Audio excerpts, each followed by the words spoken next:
अर्जुन भगवान श्री कृष्ण से पूछता है कि माइंड को कंट्रोल कैसे किया जाए, मन पर नियंत्रण कैसे प्राप्त किया जाए, तो भगवान श्री कृष्ण कहते हैं कि निश्चित ही मन बड़ा ही मुश्किल से कंट्रोल में आता है, परंतु ऐसा नहीं है कि ये कंट्रोल नहीं हो सकता। अगर एक व्यक्ति अभ्यास करे, वैराग्य करे, तो अभ्यास और वैराग्य दोनों मिलके माइंड पर विजय प्राप्त कर लेते हैं। अद्भुत बात है यह गीता की।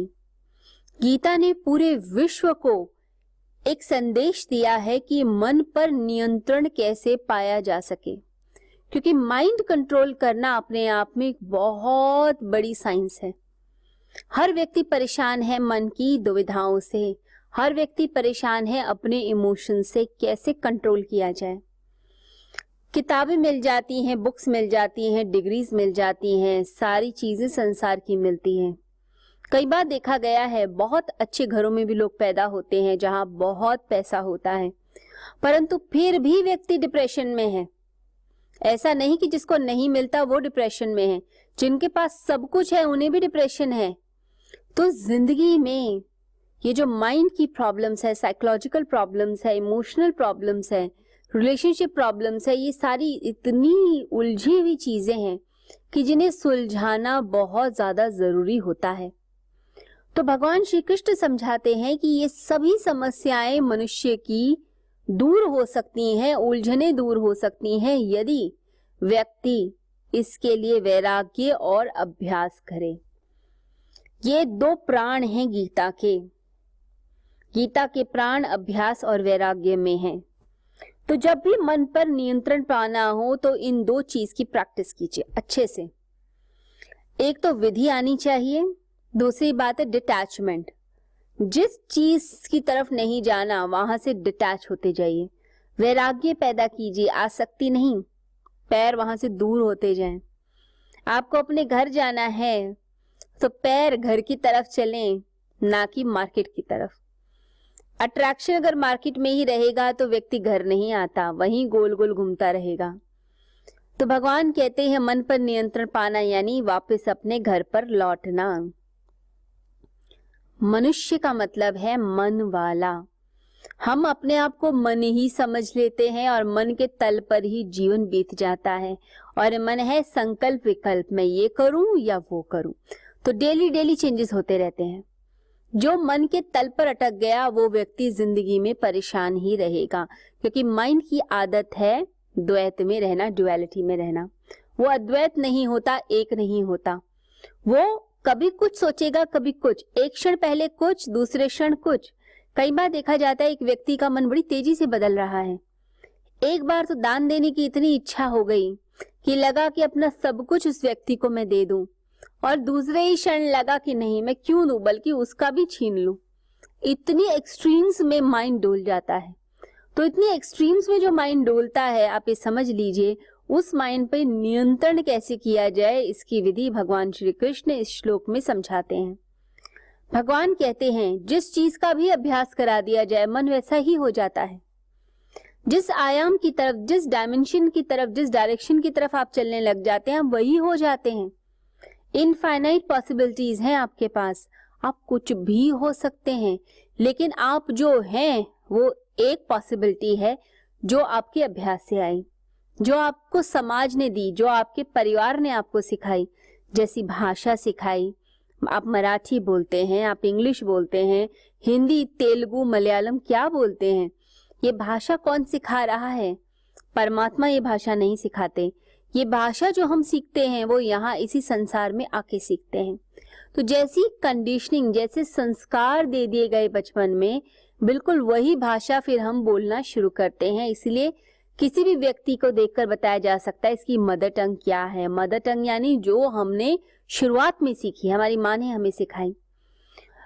तो जो संस्कार रहे, जैसा परवरिश का माहौल, बिल्कुल वैसा ही आपका आगे स्वभाव हो जाएगा। अब जिन घरों में माहौल बड़ा ही प्यारा होता है, बड़ा ही खुशनुमा होता है, सब लोग हंसते हैं, मुस्कुराते हैं, प्यार से एक दूसरे की तरफ देखते हैं, एक दूसरे के लिए त्याग करते हैं, धर्म की राह पर चलते हैं, ऐसे परिवारों में जो बच्चे पलेंगे, बड़े होंगे, उनके संस्कार भी फिर वैसे ही होंगे। वो भी हैप्पी रहेंगे, खुश रहेंगे, धर्म की राह पर चलेंगे।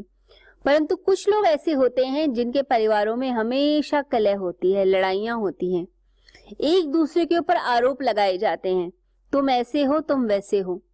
तो बच्चा भी शिकायत करना सीख जाता है। जो लोग क्रिटिक्स होते हैं, हर समय क्रिटिसाइज करेंगे दूसरों को, तो उनके बच्चे भी क्रिटिसिज्म सीख लेते हैं। जिन घरों में एप्रिसिएशन होता है, बच्चे अप्रिशिएट करना सीखते हैं। बच्चे को देखकर परिवार के बारे में बताया जा सकता है, क्योंकि बच्चा वही सीखता है जो घर में घटित होगा, क्योंकि माइंड बिल्कुल प्लेन होता है उस समय, वो सब चीजें एनर्जी को एब्जॉर्ब कर लेगा।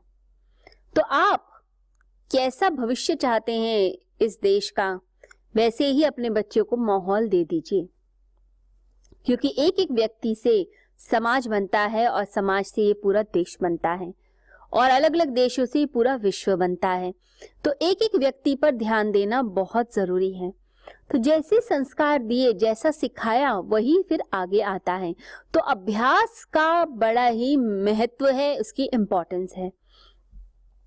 तो आपने अभ्यास अच्छा दिया तो मन अच्छा, अभ्यास रोना धोना, हर समय डिप्रेशन, तो वही आपके स्वभाव में आता चला जाएगा। ये सब कुछ आपके ऊपर डिपेंड करता है, आपके परिवार पे। भगवान श्री कृष्ण कहते हैं कि अभ्यास के द्वारा मनुष्य फिर दोबारा से जो गलत सीख लिया है उसको भी दूर कर सकता है। अभ्यास का मतलब है कि हम जैसे हैं उससे कुछ और भी बन सकते हैं, हम उससे अन्यथा हो सकते हैं, कुछ और बन जाएंगे, नवीन बन जाएंगे, न्यू बन जाएंगे। अगर बचपन में हमारे सबकॉन्शियस माइंड की ट्रेनिंग अच्छी नहीं हुई, डिप्रेशन भरा माहौल रहा, तो हम अपनी मेहनत से, अपने अभ्यास से अपने मन को और ज्यादा प्यारा बना लेंगे, स्थिर बना लेंगे, बलवान बना लेंगे। ये हम पे डिपेंड करता है, हमारे अभ्यास पे। गलत चीजें सोसाइटी से सीखी जा सकती हैं, परंतु आपकी दृढ़ इच्छा शक्ति वो जो गलत सीखा उसको रिमूव कर सकती है, उसको डिलीट कर सकती हैं और आप कुछ नए बन सकते हैं। ये आपके ऊपर निर्भर है। यदि इच्छा शक्ति है ही नहीं परिवर्तन करने की, फिर तो कुछ नहीं हो सकता। तो अभ्यास आपको चेंज कर देता है, वो आपकी बाहरी और आंतरिक दोनों स्थितियां बदलेगा, क्योंकि आप प्रैक्टिस कर रहे हैं। ठीक है, कभी कभी मनुष्य गिरता है, आपने सोचा कि मुझे क्रोध नहीं करना, या मुझे अपने खाने पीने पर नियंत्रण रखना है, या मुझे एक्सरसाइज पर, या मुझे अपने व्यवहार पर, या मुझे अपनी वाणी पर नियंत्रण करना है, या अपने थॉट्स पर, बिहेवियर पर नियंत्रण रखना है।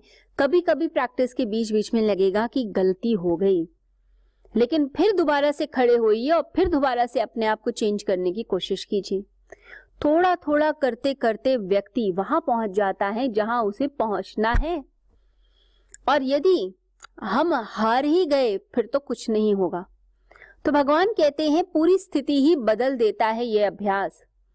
अगर हाथ में चोट है, ऑपरेशन करने की नौबत आ चुकी है, तो हाथ में दर्द और ऑपरेशन, अब दो चीजों का मिलान कीजिए। दर्द है, उस समय व्यक्ति ऑपरेट नहीं कराना चाहेगा, तो क्या किया जाएगा? पूरी स्थिति बदल दी जाएगी। स्थिति कैसे बदली जाएगी? एनेस्थीसिया देकर, सुन्न करके। ऐसे ही मन चंचल है, हम चाहते हैं स्थिरता, तो क्या करें? हमें उसे प्रैक्टिस करानी होगी, उसकी स्थिति, कंडीशन बदलनी पड़ेगी। तो बाह्य और आंतरिक दोनों तरह की स्थितियां बदलनी पड़ती हैं। हमें खुद मेहनत करके अपने इंटरनल एनवायरनमेंट पे और एक्सटर्नल एनवायरनमेंट पे वर्क करना होता है। तो जो जो संस्कार गलत डाल दिए माता पिता ने, समाज ने, लोगों ने, फ्रेंड्स ने, या आपने ही गलत हैबिट्स ले ली, क्योंकि कई बार हम भी खुद गलती करते हैं, तो वो संस्कारों को एक एक करके तोड़ें। जैसे कोई एक वॉल हो, उस वॉल से एक एक करके ईंटों को निकालिए। एक ब्रिक निकाली, उसे फेंका, दूसरी निकाली, उसे फेंका, धीरे धीरे करके इस पूरी वॉल ढह जाएगी और जैसा आप रूप चाहते हैं, एक सुंदर महल अपना बनाना चाहते हैं अपने मन में, उस महल को बनाइए। जैसी दुनिया आप चाहते हैं, आप अपनी दुनिया खुद क्रिएट कर सकते हैं। कई बार हम दूसरों पे डिपेंडेंट होते हैं कि दूसरा व्यक्ति हमारे लिए अच्छी दुनिया बनाएगा, बट कोई किसी के लिए कोई दुनिया नहीं बनाता। अपनी दुनिया आपको स्वयं बनानी पड़ती है और वह मेहनत से होती है, लगन से, अभ्यास से। अगर कोई बैठे बैठे ख्वाब देखेगा तो ख्वाब देखने से कुछ नहीं होता, सपनों से नहीं। सपनों के लिए मेहनत करने से सब कुछ होता है। आपने लक्ष्य ढूंढा, उसके लिए फिर मेहनत कीजिए। तो समाज विधि दे रहा है, अभ्यास करा रहा है, ऐसे बोलिए, इस तरह से कीजिए। अलग अलग जातियां हैं पूरे विश्व के अंदर, हर जाति कुछ सिखाती है। एक जाति दूसरी जाति से बहुत भिन्न है, हर जाति कुछ अलग अलग सिखा रही होती है, परंतु मनुष्य वह है जो खुद ठान ले। जब हम व्यक्तिगत चेष्टा करते हैं, इंडिविजुअल प्रैक्टिस करेंगे कि नहीं मुझे तो करना है, मेरे को खुद मेहनत करनी है, तो व्यक्ति नवीन हो जाता है। अभी क्या है, सारा समाज पीछे पड़ा हुआ है आपके, ऐसे बिहेव करो, ऐसे बात करो, इस तरीके से खाओ, इस तरह से पहनो। तो पूरी तरह से समाज पीछे पड़ा हुआ है और वो आपको पूरी तरह से रूपांतरित करना चाहता है, उसके अकॉर्डिंग वैसी प्रैक्टिस कराई जाती है। अब बाप अपने बेटे के पीछे पड़ा हुआ है कि आईएएस ऑफिसर बनना ही बनना है, तब जाके धन आएगा, तब जाके तुम कुछ कर पाओगे। अब बेटा चित्रकार बनना चाहता है, पेंटर बनना चाहता है, परंतु उसका फादर पीछे पड़ा हुआ है कि आईएएस ऑफिसर ही बनना है। तो जबरदस्ती पुश कराया जा रहा है बच्चे को। इसी प्रकार से आप घरों में देख लेते हैं कि लोग आसपास क्या हो रहा है बिल्कुल वैसा ही चाहते हैं उनके घर में हो। दूसरों के घरों में फ्रिज आ गया, दूसरों के घरों में सोना चांदी आ गया, तो हमें भी वही चाहिए। पूरा समाज ट्रेनिंग दे रहा है, भागो भागो। तो क्या है ये? मन की चंचलता है। मन चंचल होता है और फिर हम कहते हैं बच्चा हमारा बड़ा चंचल है। आप ही ने तो उसे ट्रेनिंग दी है चंचल होने की, आप ही उसे कह रहे हैं भागो, इच्छाओं के पीछे भागो, वासनाओं के पीछे भागो। आप ट्रेनिंग दे रहे हैं, आपको पता भी नहीं है और आपने पूरी ट्रेनिंग बच्चे को वैसी दे दी। आपका बच्चा जैसा है वो आपके प्रयासों का फल है। तो आप ये सोचिए कि मन यदि चंचल है तो उसको ठीक कैसे किया जाए। जो कंडीशनिंग हो गई है, जो संस्कारित व्यवस्था हमने कर दी है, अब उसको ठीक करना है। परंतु भगवान यहाँ अभ्यास के साथ एक और शब्द का प्रयोग करते हैं, वो है वैराग्य। वैराग्य ना हो तो अभ्यास कोई नहीं करता। यदि संसार बहुत अच्छा लगता है तो कोई व्यक्ति ध्यान नहीं करेगा, कोई योगाभ्यास नहीं करेगा, कोई आत्म संयम नहीं करेगा, किसी के आहार पर कोई नियंत्रण नहीं होगा। जब आप संसार से विमुख होते हैं तब आपका मन करता है कोई ऐसी विधि ढूंढे जिस विधि से परमात्मा की प्राप्ति होती है, नहीं तो नहीं। जिसकी जिंदगी में सारी सुख सुविधाएं भरी पड़ी हैं वो व्यक्ति परमात्मा की राह पे नहीं चलना चाहेगा। जिस व्यक्ति के जीवन में थोड़ी सी कुछ कमी आई, थोड़ा दुख हुआ, थोड़ा पता चला कि समस्त सुखों में दुख है, जैसा ये भान हुआ वही व्यक्ति चलेगा, उसी को चलना है, क्योंकि उसे जिंदगी की असलियत समझ आ गई है, उसे पता चल गया है रियलिटी क्या है। नहीं तो व्यक्ति कभी नहीं चलेगा इस राह के अंदर। इस राह में चलने के लिए सबसे पहले तो वैराग्य तो हो, और ऐसा नहीं है कि वैराग्य किसी को नहीं पता चलता, वैराग्य के क्षण आते हैं। तो वैराग्य जरूरी है, तभी आप अभ्यास करेंगे, नहीं तो कौन सुबह उठकर ध्यान करेगा, कौन सुबह उठकर योगाभ्यास करेगा, कोई व्यक्ति भी नहीं करने वाला। आपके भाग्य चक्र पर, आपके संबंधों के संसार चक्र पर और समृद्ध जीवन चक्र पर काम करती है मंत्र शक्ति।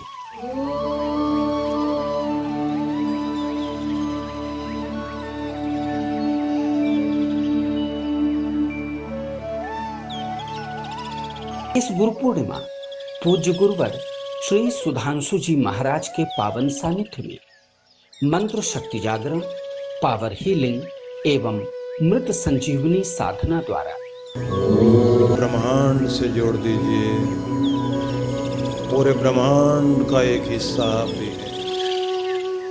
एक अलौकिक अनुभव की सहज यात्रा दिनांक 2 जुलाई 2020 से मंत्र शक्ति जागरण, पावर हीलिंग एवं मृत संजीवनी साधना द्वारा अब ऑनलाइन उपलब्ध होगा।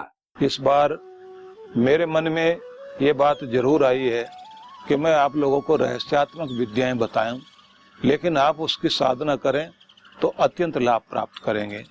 और खास रूप में कोरोना का जो इस समय चल रहा है, ये पूरी पृथ्वी पर बहुत बड़ा संकट है।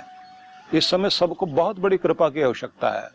इसलिए मंत्र शक्ति भी चाहिए, संजीवनी शक्ति भी चाहिए, ध्यान की शक्ति भी चाहिए, और इन सबको मिलाकर के जो शक्ति आती है उसी को कहते हैं कृपा की शक्ति।